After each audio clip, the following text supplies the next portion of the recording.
দিয়েছে, ডাক্তার যদি বলে গরুর মাংস খাওয়া যাবে না, সবকিছু মেনে নিতে পারবেন, কিন্তু গরুর মাংস ছাড়া যাবে না, তাই না? সেই ভিড়টাই প্রমাণ করছে বাবা। রাস্তা দিয়ে আসছি, শুধু ভাত খাওয়ার জন্য, ডেলিকেট খাওয়ার জন্য এত ভিড়, আল্লাহু আকবার কাবীরা। এখানে দেখছি জালসাটা ফেল করে তাকিয়ে আছে আল্লাহর বান্দা। তবুও ভালো লাগছে, যে কটা লোক খেতে পেয়েছেন তারা বসে গিয়েছেন, যারা খায়নি ওনারা খেয়ে ইনশাআল্লাহ আসবে, এটা আশা। যাই হোক, আপনাদের সামনে কম সময়, যতটি বক্তা নিয়েছেন তার চেয়ে শ্রোতাই কম। যাক আলহামদুলিল্লাহ। বেশিক্ষণ শুনলে কিন্তু মনটা একটু গন্ডগোল হয়ে যায়, কম শুনলেই বেশি ভালো লাগে, তাই না? তো কম কম সময়ে যেগুলো বক্তা নিয়েছেন আপনারা সবই চ্যাংড়া বক্তা। 3 ঘন্টা চালালেও অসুবিধা নেই, কিন্তু সময় মেকআপ করতে গিয়ে, শ্রোতাদেরকে লক্ষ্য করতে গিয়ে 12টা থেকে 12:30তে জালসাটা শেষ করতে হবে, তাই বলুন কি না? ও বাবা, মানুষ আসতে দেরি করছে আর যেতে জলদি করছে, আসতে দেরি আর যেতে জলদি, এটা নিয়ে আমাদের জালসা। খুব জোর পার হলে 12টা বাজতে পারে। আল্লাহ যেন আমাদেরকে আজকে অনেকক্ষণ হাদিস কোরআনের কথা শুনিয়ে নেওয়ার পর আমলে ফিটিং করার তৌফিক দান করেন, বলুন আল্লাহুম্মা আমিন। ভাই ও বাবাজি, আপনাদের কয়েকটা প্রশ্ন করব, উত্তর দিবেন তো? হ্যাঁ না না? ইনশাআল্লাহ। আমার সামনে যতটি মানুষ দেখতে পাচ্ছি, এগুলো সবই কি মুসলমান? সবাই? আলহামদুলিল্লাহ। যারা যারা মুসলমান তাদের কাছে আমার একটা প্রথম প্রশ্ন, এশারের নামাজ কে কে পড়েছেন একটু হাত দেখান তো। 7 জন নামান, বাকি সব এখনো আমরা নামাজ ছেড়ে দিয়ে বসে আছি। সত্য করে বলবেন, আগে নামাজ না আগে জালসা? উত্তর দেন। আগে নামাজ, তাই না? সবচাইতে যে জিনিসটা প্রয়োজন সেটা আমরা ভুলে গিয়েছি। মৌলভী সাহেব, ওয়াজ তো অনেক শুনেছি, আজকে ওয়াজ শোনার পরে নামাজ ধরবো। আমার পূর্বের বক্তার হাতে হাত রেখে আপনারা কথা বললেন ইনশাআল্লাহ নামাজ পড়বো। তো ইনশাআল্লাহ থেকে আপনার সুবিধা ছিল না গোলমাল ছিল? যে ইনশাআল্লাহটা বলেন হাত দেখে, ওটা ইনশাআল্লাহতে গুরুত্বপূর্ণ ছিল না? সকালে মুখে মানুষে বলতে হয় ইনশাআল্লাহ বলতে হয়, তা আপনি বলে দিয়েছেন, ঝামেলা শেষ। ভাই অনুরোধ করে বলছি, কাজে লাগান। সময় খুব সংকীর্ণ, জিন্দেগি খুব দুর্বলতা প্রকাশ পেয়েছে। মানুষের বুদ্ধি, মানুষের সমাজ ব্যবস্থাটাকে দিনে দিন শেষ হয়ে যাচ্ছে। এইটিকে দেখে আপনি লক্ষ্য করুন। তবে আমাদের জিন্দেগির পথ যেন ইহদিনা সিরাতাল মুস্তাকিমের পথের সঙ্গে মিশ্রিত জীবন কাটাতে পারে, আল্লাহ যেন তৌফিক দান করেন, বলুন আল্লাহুম্মা আমিন। আমি যে কথাগুলো বলছি বুঝতে পারছেন তো? যাক আলহামদুলিল্লাহ, আপনারা বুঝতে পারছেন। ভাই ও বাবা, এখানে যতগুলো মানুষ আমরা বসে আছি, বলুন তো, এই যে বসে আছি, এর আগে আমরা ছিলাম কোথায়? যখন পৃথিবীতে আমরা ছিলাম না, তখন আমরা ছিলাম কোথায়? উত্তর দেওয়া যাবে? ইন্না লিল্লাহ। একটু ভাবুন তো, এই যে জগতে আছেন, এখন বসে আছেন, এর আগে আমরা একটা জগতে ছিলাম, সেটা হলো মার পেটের জগৎ, না গো বাবা? সংক্ষেপে একটু হালকা করে বুঝে নেন সরল ভাষায়। মার পেটের জগৎ, মার পেটে ছিলাম। আচ্ছা, মার পেটের আগে কোথায় ছিলাম কারো জানা আছে? স্টেজের লোকটি বাদ দিয়ে। ইন্না লিল্লাহ।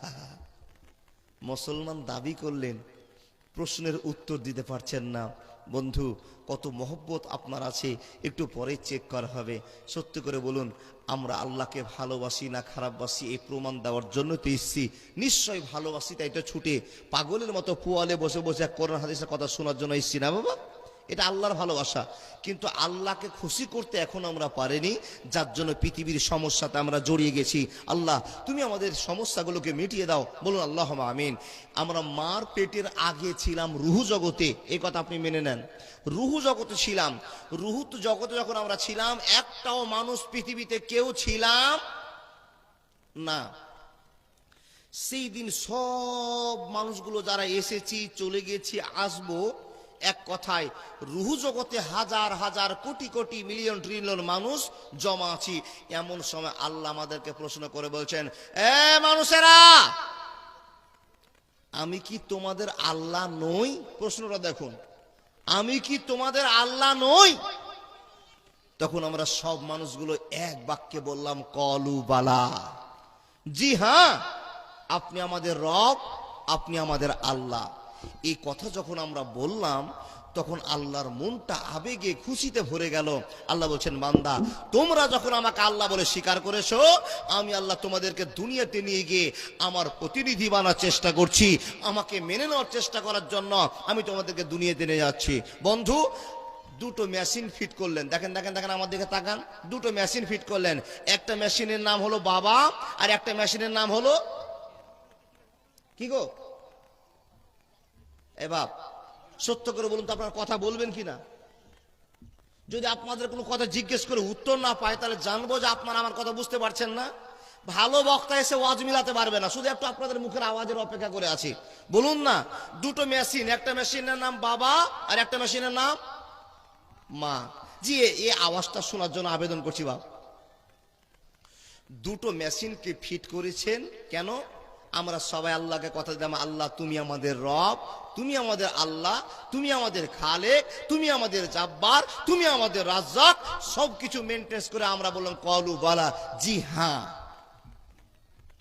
বন্ধুরে আমার, যখন আমরা আল্লাহকে কথা দিলাম, তোমাকে রব বলে স্বীকৃতি দিলাম, মেনে নিলাম, আল্লাহ তাবারাক ওয়া তাআলা এবার আপনাকে আমাকে দুনিয়ার ভিতরে নিয়ে আসার সিদ্ধান্ত নিলেন, নিয়ে আসতে শুরু করলেন।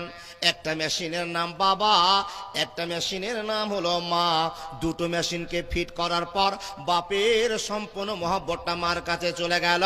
বন্ধুরে আমার, দুটো মেশিনকে ফিট করে দেওয়া হলো।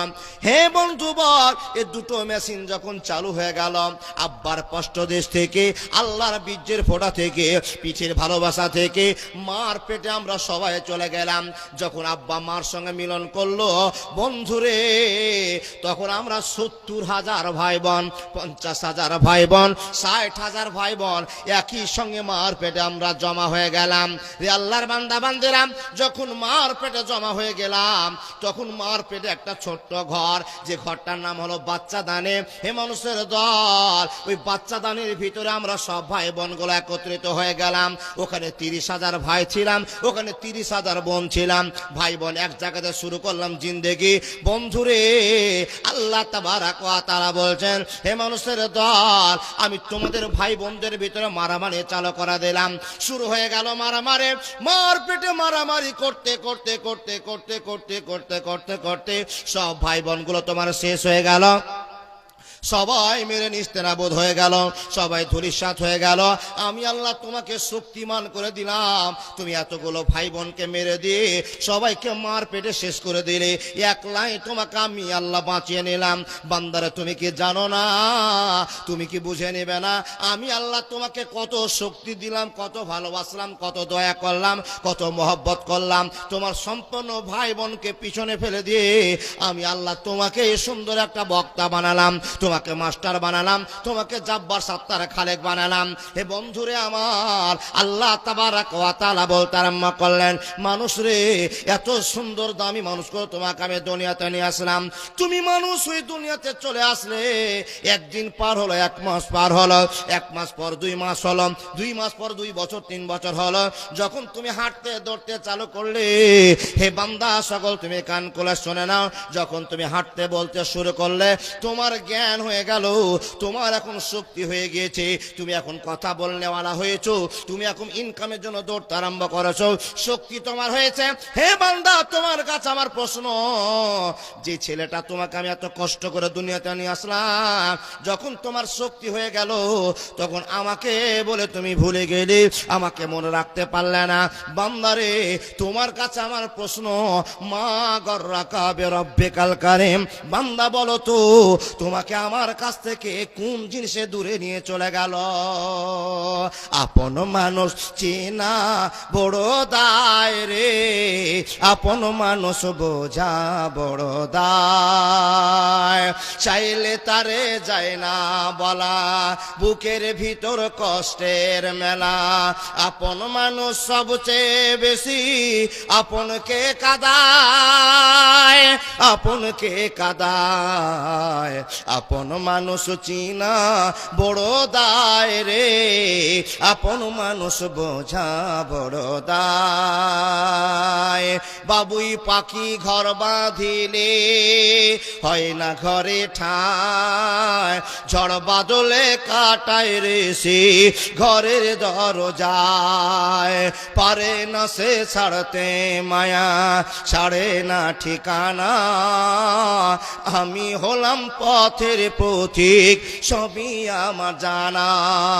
সময় সুযোগ পেলে মানুষ আপনকে কাঁদায়, আপনকে কাঁদায়।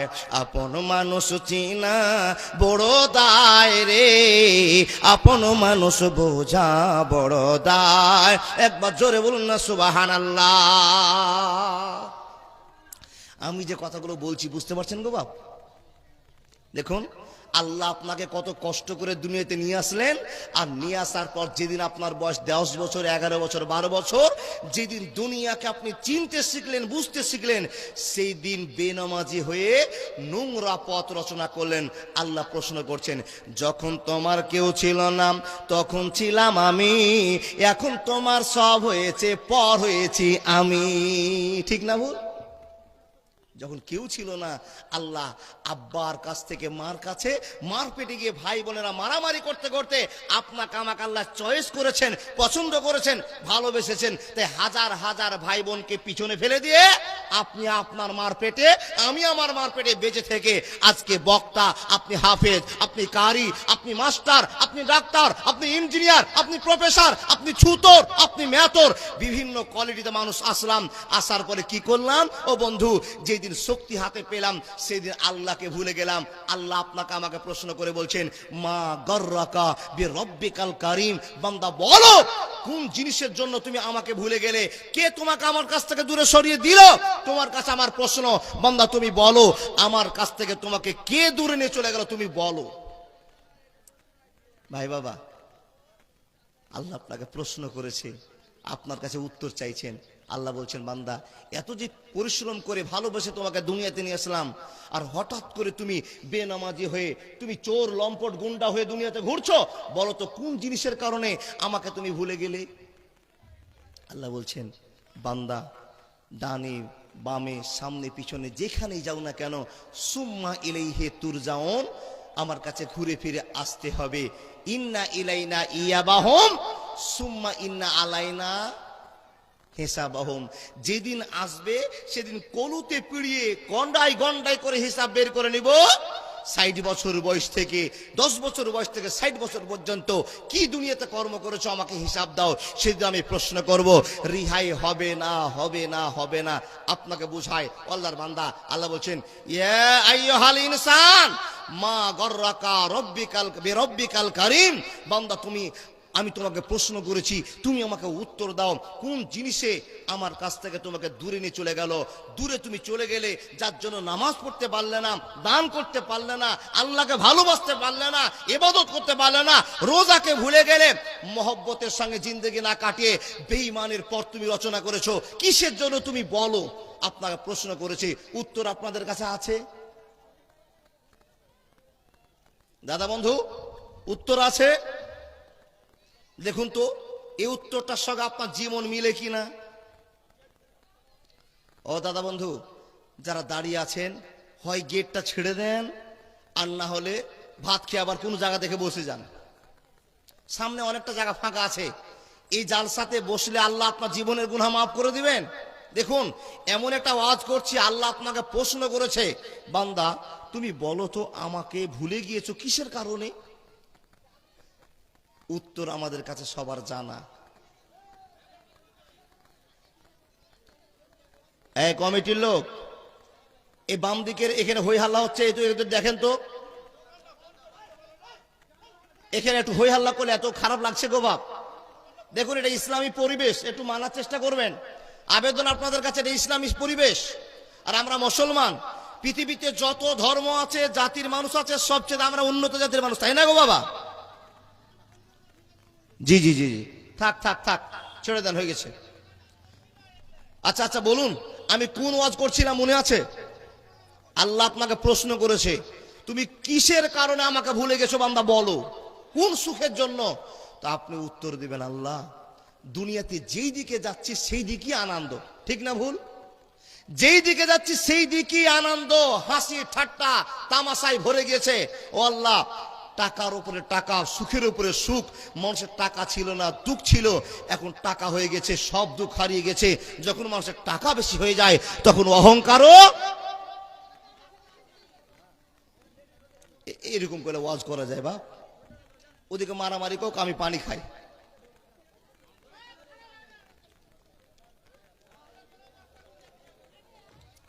জি, কাজ করছেন, একটু আস্তে আস্তে করবেন, তাহলে আলহামদুলিল্লাহ ভালো লাগবে। ভলেন্টিয়ার ভাইয়েরা একটু দেখেন, এখানে অনেক ডিস্টার্ব হচ্ছে বক্তা সাহেবকে। 1000 মোটামুটি লোক আর সামনে বসে আছে, বক্তা সাহেবকে ডিস্টার্ব হচ্ছে, এতটিক লোককে ডিস্টার্ব হচ্ছে। এটা আপনাদের দায়িত্বে একটু কমজোরি আছে মনে হয়। ঝামেলা হয়ে যাবে দাদা, ঝামেলা হয়ে যাবে, ছেড়ে দেন। মুসলমান তো আর মুসলমানের পরিচয় দিচ্ছে না গো বাবা। জি, যা বলবেন আস্তে বলবেন দাদা, তাহলে সংশোধন হবে ইনশাআল্লাহ। মাশাআল্লাহ, আমার একজন দাদা, যার সাথে শুনতে শুনতে মনে আবেগে ভরে গেছে, উনি 1000 টাকার আমার হাতে দান করে দিয়েছে। দেখুন আল্লাহ বলছেন, মা গাররাকা বিরব্বিকাল কারীম, বান্দা বলো তো কিসের জন্য তুমি আমাকে ভুলে গেছো? তো আমার যে দাদা 1000 টাকা দান করে গেল, প্রথম নাম্বার এটাই হলো কেলেম। টাকার জন্য আল্লাহ আমরাকে ভুলে গেছি, টাকার জন্য রবকে ভুলে গেছি, টাকা ইনকাম করার জন্য, সুখের জন্য আল্লাহকে ছেড়ে দিয়েছি। ঠিক না ভুল? যত টাকা বেশি হবে তত আল্লাহকে বেশি ভুলে যাওয়া যাবে। আল্লাহ বলছেন, বান্দা যখন আবার তোমাকে বিপদে ফেলবো, তখন তোমার মুখ থেকে আবার আল্লাহ আল্লাহ শব্দটা বেরিয়ে যাবে। যখন তোমরা আমাকে ডাকতে ভুল করবে, তখন আমি আল্লাহ তোমাদেরকে আবার স্মরণ করিয়ে যাওয়ার জন্য মাঝে মাঝে করোনা ভাইরাস দিব, মাঝে মাঝে এনআরসি পাঠাবো, মাঝে মাঝে এসআইআর পাঠাবো, যেন তোমার মতো বেঈমানকে মাঝে দিনে 100 বার আল্লাহ বলাতে পারে। এইরকম শক্তি আমি আল্লাহ মজুদ করে রেখেছি। তোমার কাছে আমার প্রশ্ন, বান্দা বলো তো, এ টাকার জন্য আমি আল্লাহ সুখ দিতে পারি, আমি আল্লাহ শান্তি দিতে পারি। তোমরা টাকা ইনকাম করো, লক্ষ লক্ষ টাকা কামাই করলেও শান্তি আসবে না তোমার রবকে যদি তুমি রাগিয়ে দাও। তাহলে আমরা আল্লাহকে ভুলে গেছি টাকার জন্য। দ্বিতীয় নম্বরে প্রশ্ন হলো, স্ত্রী জাতের জন্য আমরা আল্লাহকে ভুলে গেছি। কথা ঠিক না ভুল মিলিয়ে দেখবেন বাপ। এক টাকা পয়সার স্বাদের জন্য, টাকা যার এ দুনিয়া তার। ঠিক না ভুল? দ্বিতীয় নম্বর কথা, যাদের টাকার জন্য মেয়েদের প্রতি আসক্ত হয়ে গেছে, টান হয়ে গেছে, আল্লাহ তাবারাক ওয়া তাআলা বলছেন, এই মানুষ, এই মেয়ে জাতকে নিয়ে তোমরা জীবন কাটাচ্ছ, আজওয়াজাল লিতাসকুনু ইলাইহা। আমি আল্লাহ বলছি, পৃথিবীর যত শান্তির জায়গা আছে, সবচেয়ে দামি শান্তির জায়গাটার নাম হলো মেয়েদের ভালোবাসা, স্ত্রীর ভালোবাসা। কিন্তু বেশি ভালোবাসা নিতে গিয়ে ঈমান আমাল সব ধ্বংস করে দিও না। তার কারণ আল্লাহ তাবারাক ওয়া তাআলা বলছেন, মেয়েদের কাছ থেকে ফিতনা তৈরি হয়। কেমন করে প্রমাণ দিলেন আল্লাহ? আল্লাহ নিজে বলছেন, ইন্না কাইদা কুন্না আজিম। ও আল্লাহর বান্দা, ইবলিস শয়তানের চক্করকে মেয়েদের চক্কর হার মানায়।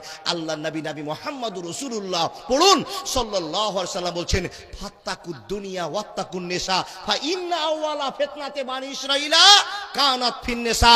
এই মানুষেরা ধন সম্পদের জন্য, দুনিয়ার মহব্বতের জন্য আল্লাহকে ভুলে গেছো, দুনিয়ার মহব্বতে পাগল হয়ে যেও না। আর দ্বিতীয় নম্বর নবীজি বলছেন, ওয়াত্তাকুন নিসা, মেয়েদের চক্করে পড়িও না।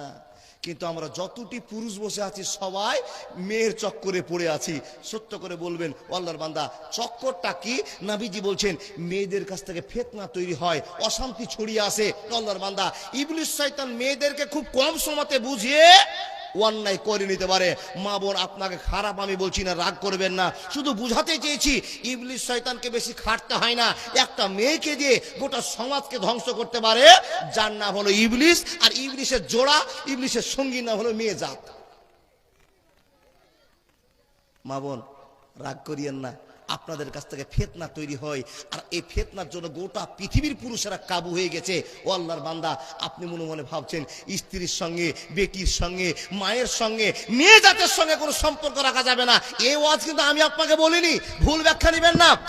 স্ত্রীকে ভালোবাসুন। কতটা ভালোবাসবেন? এই যে জালসাতে এসছেন, হঠাৎ করে স্ত্রীর কথা মনে পড়লো, এই 10 টাকা দিয়ে আপনি 50 গ্রাম বাদাম কিনলেন, বাদামটা পকেটে ভরে নিয়ে চলে গেলেন। স্ত্রীকে রাত 12টার সময় বলছেন, এই জরিনা, এই ওঠ। জরিনা ঘুম ভেঙে বলছে, এই কি হয়েছে যে এত রাতে তুমি আমাকে জাগাচ্ছ? জরিনা উঠে বলছেন, কি জন্য এত তাড়াতাড়ি করছো? তো বলে, উঠো, তোমার জন্য খাওয়ার নিয়ে এসেছি। আপনার স্ত্রীকে সুন্দর করে উঠালেন, বসালেন, একটা খাওয়ার খাওয়ালেন আনন্দের। নবী মুহাম্মদুর রাসূলুল্লাহ পড়ুন সাল্লাল্লাহু সাল্লাম বলছেন, এই কাজটা করার জন্য বিনিময়ে তুমি জান্নাত পাবে, তোমাকে একটা সাদকার নেকি দেওয়া হবে, হতে পারে এই জন্য তুমি জান্নাত পেয়ে যাবে। হে বন্ধু, একটাই মেয়ে, একই বডি, একই শরীর, একই কাজ। বন্ধু, একটা মেয়েকে আপনি 10 টাকাটা বাদাম কিনে নিয়ে গিয়ে সাইডে গিয়ে বিহাইনকে দেখতে পেলেন, বান্ধবীকে দেখতে পেলেন, ওই বাদামের প্যাকেট আপনি দিয়ে দিলেন। আচ্ছা বলুন তো, নেকি হবে? এই মেয়েটার জন্য জান্নাত, আর ওই মেয়েটার জন্য জাহান্নাম। অজ বুঝতে পারেননি? নবীজি বলছেন, মেয়েদেরকে ভালোবাসো, তাদের কাছে আনন্দ নাও, কিন্তু বেশি আনন্দে পাগল হয়ে যেও না। তার কারণ হলো মেয়েদের কাছ থেকে ফিতনা তৈরি হয়। ফিতনাটা কি? এখানে যতগুলো পুরুষ বসে আছেন, এই পুরুষগুলোর কাছে আমি হাত দেখতে চাই। যে সমস্ত পুরুষেরা বাপ মাকে একসঙ্গে নিয়ে ভাত খাচ্ছেন, জুদা হননি, এরকম কোন পুরুষ আছেন? অনেক আছে। কিন্তু বাবা, হাত দেখাতে বলবো সেই লোকগুলোকে, যেই ছেলেগুলো মাকে আর বাপকে পিছনে ফেলে দিয়ে আপনি স্ত্রী কিনে পাগল হয়ে গিয়ে আলাদা সংসার শুরু করেছেন, মানে জুদা হয়ে গেছেন। কে কে আছেন হাত দেখান তো।